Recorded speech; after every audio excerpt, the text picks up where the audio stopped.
As I'm sure you know, the BF4 Community Map project is a brand new map with input from both DICE and the community throughout the entire creation process. It started quite a few months ago with a vote on the type of map people wanted to play. I've done a few videos on this before, and then throughout the entire design process, DICE polled the community on design decisions for the map.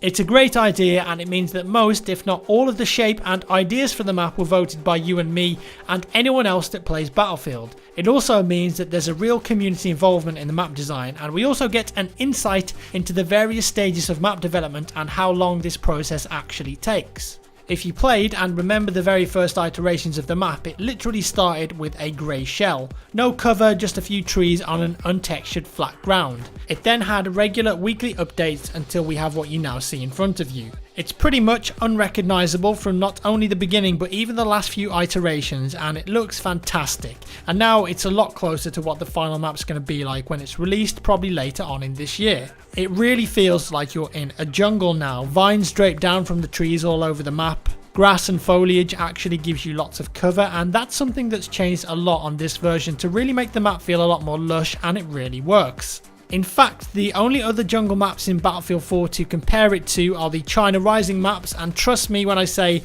the community map is not only a far better jungle map, but a far better map in general in terms of design than any of the China Rising maps. We've also got a river system in here that you can use rib boats on to go all the way around the map if you want to transfer a squad quickly to a new flag. The standout flag of the map for me has to be the temple. It sits underneath the waterfall, but originally the waterfall was just at the side of the map on top of a mountain, and it didn't really have the visual impact it needed.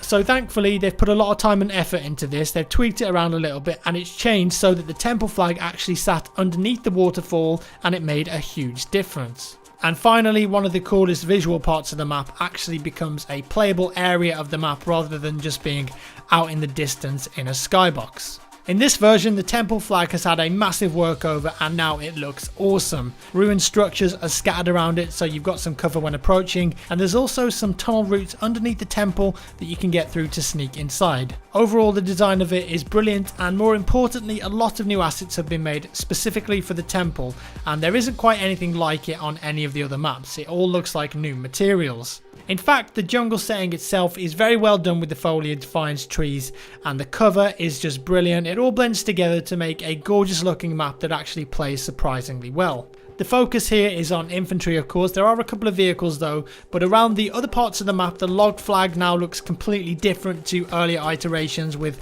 lots of building structures that you can go under as well as inside. Previously, it was literally just lines of trees, and even the ghost town has had a lot of refinement to it, with some more cover added. The buildings can now be properly destroyed. The other flags now have masses of cover too, and you can now see that the original vision of the map for the community has become a reality. As well as the community map project, if you play the CTE currently, you're pretty much playing what will become the summer patch for the vanilla game. Most of the changes that are planned for the summer patch are actually now active in the CTE, so if you have it, it's definitely worth checking out. And finally, it looks like the summer patch is going to fix those horrible flashbangs. No word on the IRNV smoke combo though at the moment. If you've played vanilla BF4 recently, you'll know that it's pretty horrible. There's smokes and flashbangs, IRNV users everywhere, and it kind of sucks. So I'm really hoping that they address that pretty soon. As always, thank you for watching guys. Hope you enjoyed this video. Give me a thumbs up if you did, and I'll see you in the next one.